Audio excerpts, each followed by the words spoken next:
Hello friends, आज के इस लेक्चर में हम लोग डिस्कस करेंगे बाल्टिक सी के बारे में। बाल्टिक सी से रिलेटेड जितने भी महत्वपूर्ण पॉइंट होंगे उन सभी को समझेंगे आज के इस लेक्चर में। तो चलिए डिस्कशन स्टार्ट करते हैं।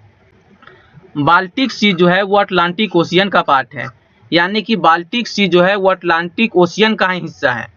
और बाल्टिक सी एक ब्रैकिश इनलैंड सी है, मतलब कि बाल्टिक सी जो है एक खारा अंतर्देशीय समुद्र है जिसे दुनिया में खारे पानी का सबसे बड़ा निकाय माना जाता है। हालांकि अन्य समुद्र की तुलना में बाल्टिक सी का जो पानी है वो कम खारा होता है। वो ऐसा इसलिए होता है क्योंकि बाल्टिक सी में सी प्लस रिवर दोनों का पानी आ जाता है, मतलब कि समुद्र और नदी के पानी का मिक्सचर हो जाता है यहाँ पर, जिस कारण से और समुद्र की तुलना में बाल्टिक सी का पानी जो है वो कम खारा होता है। तो यह बहुत ही इंपॉर्टेंट पॉइंट है जिसे हम लोग याद रखेंगे कि बाल्टिक सागर में पानी कम खारा क्यों होता है, क्योंकि समुद्र के खारे पानी और नदियों के ताजे पानी का एक अनूठा मिश्रण यहाँ पर तैयार हो जाता है, जिस कारण से बाल्टिक सी का जो पानी है वो अन्य समुद्र की तुलना में कम खारा होता है। यहाँ पर कुछ इंपॉर्टेंट पॉइंट लिखा है जिसे हम लोग मैप के द्वारा समझेंगे, जिससे कि हम लोगों को समझने में आसानी होगी। जैसा कि आप लोग यहाँ मैप में देख सकते हैं कि यह हमारा बाल्टिक सी है, यह हो गया बाल्टिक सी, और इधर यह अटलांटिक ओशियन से मिला हुआ है। अटलांटिक ओशियन से मिले होने के कारण ही हम लोग कहते हैं कि बाल्टिक सी जो है वो अटलांटिक ओशियन का पार्ट है, यानी कि बाल्टिक सी जो है वो आर्म है अटलांटिक ओशियन का। सबसे पहले हम लोग बाल्टिक सी का लोकेशन देख लेते हैं इंडिया के अकॉर्डिंग, यानी कि भारत के अकॉर्डिंग बाल्टिक सी का क्या लोकेशन है। यह है अपना प्यारा देश भारत, इंडिया। इंडिया के अकॉर्डिंग बाल्टिक सी का क्या लोकेशन है वो हम लोग देखते हैं। तो यह है हमारा अपना इंडिया, और इंडिया के अकॉर्डिंग बाल्टिक सी का लोकेशन ये है बाल्टिक सी। यहाँ आप लोग बाल्टिक सी का लोकेशन देख सकते हैं। तो ये है बाल्टिक सी। बाल्टिक सी के उत्तरी भाग को बोथनियान की खाड़ी के रूप में जाना जाता है, जिसमें से सबसे उत्तरी भाग को बोथनियान की खाड़ी या बोथनियान खाड़ी के रूप में जाना जाता है। खाड़ी के अधिक गोल दक्षिण बेसिन को बोथनियान सागर कहा जाता है। इसके तुरंत दक्षिण में ऑकलैंड सागर स्थित है। फिनलैंड की खाड़ी बाल्टिक सागर को सेंट पीटर्सबर्ग से जोड़ती है। अब हम लोग समझते हैं इन बातों को मैप के थ्रू। तो चलिए स्टार्ट करते हैं। यह बाल्टिक सी का मैप है। मैप के थ्रू हम लोग समझेंगे बाकी सभी पॉइंट को। बाल्टिक सागर यानी कि बाल्टिक सी के उत्तरी भाग को बोथनियान की खाड़ी के रूप में जाना जाता है। ये हो गया नॉर्थ, ये हो गया साउथ, ये हो गया ईस्ट, ये हो गया वेस्ट। तो इस तरह से ये ऊपर वाले पार्ट को नॉर्थ कहेंगे। बाल्टिक सी के उत्तरी भाग को बोथनियान की खाड़ी के रूप में जाना जाता है, जिसमें से सबसे उत्तरी भाग को बोथनियान की खाड़ी या बोथनियान खाड़ी कहा जाता है। यानी कि यह जो बाल्टिक सी है इसके सबसे उत्तर में आप देखोगे तो बोथनियान की खाड़ी है, बे ऑफ बोथनियान। इससे थोड़ा सा नीचे आओगे तो यहाँ पर आपको सी देखने को मिलेगा, यह है बोथनियान सी। इससे थोड़ा सा नीचे आओगे तो यहाँ पर आपको एक और सी देखने को मिलेगा, आलैंड सागर। यहाँ पर आपको आलैंड सागर मिलेगा। इसके जस्ट दक्षिण में मिलेंगे आपको आलैंड सागर। बाल्टिक सी में कुछ इंपॉर्टेंट गल्फ है जिन्हें हमें जानना जरूरी होता है, क्योंकि एग्जाम में इसके बारे में प्रश्न पूछ लिए जाते हैं। तो चलिए समझते हैं। पहला हो गया गल्फ ऑफ बोथनिया, दूसरा हो गया गल्फ ऑफ फिनलैंड, तीसरा हो गया गल्फ ऑफ रीगा, चौथा हो गया gulf of Gdansk, gulf of Gdansk. Gulf of Finland यहाँ पर बहुत इंपॉर्टेंट हो जाता है। यह जो गल्फ ऑफ फिनलैंड है यह बहुत ही इंपॉर्टेंट हो जाता है, क्योंकि यह रसिया से कनेक्ट करता है। रसिया का एक इंपॉर्टेंट शहर सेंट पीटर्सबर्ग जो कि बाल्टिक सी को टच करता है। तो यह एक बहुत ही इंपॉर्टेंट पॉइंट है। इससे बहुत ही प्रश्न पूछे जा चुके हैं कि रसिया का कौन सा शहर बाल्टिक सी को टच करता है, तो सेंट पीटर्सबर्ग। अब हम लोग देखेंगे कि बाल्टिक सी में कौन कौन से इंपॉर्टेंट आइलैंड है, क्योंकि बाल्टिक सी बहुत बड़ा है तो उसमें आइलैंड भी हैं। तो वो आइलैंड हमारे एग्जाम के पॉइंट ऑफ व्यू से बहुत ही इंपॉर्टेंट हो जाते हैं, तो हम लोग उसे भी समझ लेते हैं। जो बाल्टिक सी में इंपॉर्टेंट आइलैंड है उसे हम लोग समझते हैं। तो एक आइलैंड यहाँ पर आपको दिख रहा होगा, गोटलैंड। गोटलैंड जो है वो बाल्टिक सी का सबसे लार्जेस्ट आइलैंड है। आइलैंड कहने का मतलब हुआ कि वह भूखंड जो चारों तरफ से पानी से घिरा हो उसे आइलैंड कहते हैं। तो ये गोटलैंड जो है वो बाल्टिक सी का सबसे बड़ा आइलैंड है। गोटलैंड के जस्ट बाजू में आपको यहाँ पर दिखेगा ओटलैंड, यह भी एक आइलैंड है बाल्टिक सी के अंदर। गोटलैंड के ठीक इस तरफ आप देखोगे यहाँ पर एक और आइलैंड आपको दिखेंगे जिसका नाम है सारेमा। सारेमा आइलैंड यहाँ पर दिखेंगे। सारेमा के जस्ट ऊपर में आपको एक और आइलैंड दिखेंगे जिसका नाम है ह्यूमा। इसका नाम है ह्यूमा।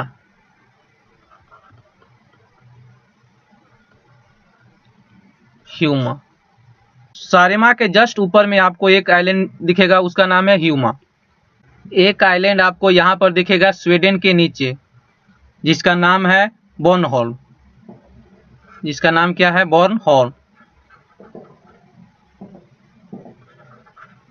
बोर्नहोल्म यह स्वीडन के जस्ट नीचे है। एक आइलैंड आपको यहाँ पे दिखेंगे इंपॉर्टेंट जो है वो लोलैंड, जो कि वो डेनमार्क के अंदर आता है। ये वाला लोलैंड जिसका नाम है लोलैंड, जो डेनमार्क के अंदर आता है। यह भी इंपॉर्टेंट आइलैंड है जिसे एग्जाम में पूछे जा चुके हैं। तो ये थे कुछ इंपॉर्टेंट आइलैंड बाल्टिक सी के अंदर। तो यहाँ पर हमें यह ध्यान रखना है कि बाल्टिक सी के अंदर सबसे बड़ा आइलैंड कौन सा है, तो वह हो जाएगा गोटलैंड आइलैंड, जो कि बाल्टिक सी के अंदर सबसे बड़ा आइलैंड माना जाता है। तो हमें यह ध्यान रखना है कि बाल्टिक सी के अंदर कौन कौन से आइलैंड आते हैं और वो किस देश के अंदर आते हैं। जैसे कि यहाँ पर हुइमा, ये इस्टोनिया के अंदर आते हैं। सारेमा जो इस्टोनिया के अंदर आते हैं। ये गोटलैंड ये स्वीडन के अंदर आते हैं। उसी तरह से लोलैंड जो डेनमार्क के अंदर आते हैं। ये बात हमें ध्यान रखना है क्योंकि एग्जाम में प्रश्न इसी से बनते हैं। यहाँ पर हम लोग देखेंगे कि बाल्टिक सी के बॉर्डरिंग कंट्री को, मतलब कि वो देश जिनके बॉर्डर बाल्टिक सी से टच होते हों। बाल्टिक सी से लगभग 9 देश के बॉर्डर टच होते हैं, यानी कि बाल्टिक सी के जो बॉर्डरिंग कंट्री है उनकी संख्या कितने? 9। डेनमार्क, डेनमार्क कौन हो गया? ये हो गया डेनमार्क। स्वीडन, ये हो गया स्वीडन। फिनलैंड, ये हो गया फिनलैंड। रसिया, ये हो गया रसिया, ये सारा रसिया है। इस्टोनिया, ये हो गया इस्टोनिया। लातविया, यह हो गया लातविया। लिथुआनिया, यह हो गया लिथुआनिया। पोलैंड, यह हो गया पोलैंड, बाल्टिक सी के ठीक नीचे है। और जर्मनी, यह हो गया जर्मनी। तो इस तरह से हम देख सकते हैं कि बाल्टिक सी से टोटल 9 देशों के बॉर्डर टच होते हैं और हर देश का नाम हमें याद होना चाहिए जिसके बॉर्डर बाल्टिक सी से टच होते हों। टोटल 9 कंट्री है जिनके बॉर्डर बाल्टिक सी को टच करते हैं और इनमें से ये 3 country Estonia, Latvia and Lithuania, यानी कि ये 3 कंट्री जिन्हें बाल्टिक नेशन के नाम से जाना जाता है, बाल्टिक नेशन। मतलब कि ये 3 कंट्री के ग्रुप को क्या कहते हैं? Baltic nation. यहाँ पर देखेंगे तो ये वाला इस्टोनिया, लातविया और लिथुआनिया, इन तीनों को बाल्टिक नेशन के नाम से जाना जाता है। बाल्टिक नेशन, जैसा कि अभी हम लोगों ने समझा कि बाल्टिक नेशन इन 3 कंट्री के समूह को कहा जाता है, इस्टोनिया, लातविया और लिथुआनिया।